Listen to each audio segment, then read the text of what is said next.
നമ്മളെല്ലാവരും നിർബന്ധമായിട്ടും നാമം ചൊല്ലിയിരിക്കണം. നാമം ചൊല്ലാത്തവരെ മൃതശരീരങ്ങളായിട്ടാണ് കണക്കാക്കുക, ജീവിച്ചിരിക്കുന്നു എന്ന് പറയാറില്ല.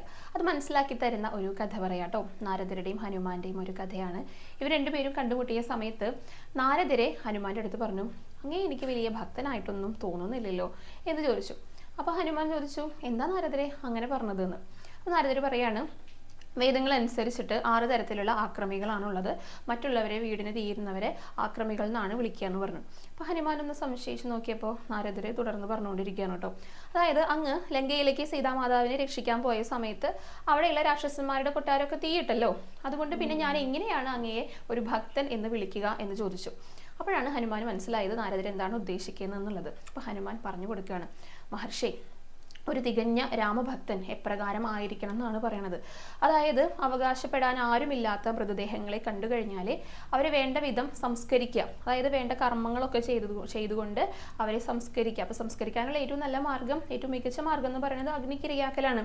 അപ്പം അങ്ങനെ ചെയ്തു കഴിഞ്ഞാൽ അവർക്ക് ഒരു മികച്ച ജന്മമാണ് അടുത്തത് ലഭിക്കുക. അതിന് വേണ്ടിയിട്ടാണ് ഞാൻ അങ്ങനെ ചെയ്തതെന്ന് പറഞ്ഞു. കാരണം ഞാൻ ഈ കൊട്ടാരങ്ങളുടെ അടുത്ത് കൂടെയൊക്കെ പോകുമ്പോൾ ഒരു സ്ഥലത്തും രാമനാമം കേൾക്കുന്നുണ്ടായിരുന്നില്ല. അപ്പോൾ എന്ത് ചെയ്തു, ആ കൊട്ടാരം ഉൾപ്പെടെ ഞാൻ തീയിടുകയാണ് ചെയ്തത്. കാരണം അവരുടെ ഈ ഒരു ദുരിതത്തിൽ നിന്ന് അവരെ മോചിപ്പിക്കാനായിട്ട് അവർക്ക് അടുത്ത ജന്മം, ഒരു മികച്ച ജന്മം ലഭിക്കാൻ വേണ്ടിയിട്ടാണ് ഞാൻ അങ്ങനെ ചെയ്തതെന്ന് പറഞ്ഞു. തീയിടാത്ത ഒറ്റ കൊട്ടാരം ഉണ്ടായിരുന്നുള്ളൂ, അത് വിഭീഷണന്റെ കൊട്ടാരമാണ്. അവിടുന്ന് മാത്രമാണ് രാമനാമം കേട്ടതെന്ന് പറഞ്ഞു.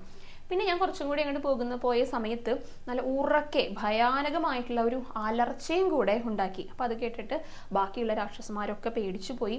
ഗർഭിണികൾക്ക് അവരുടെ വയറ്റിലുള്ള കുഞ്ഞു പോലും, ഗർഭഛിദ്രം പോലും നടന്നു എന്നാണ് പറയണത്.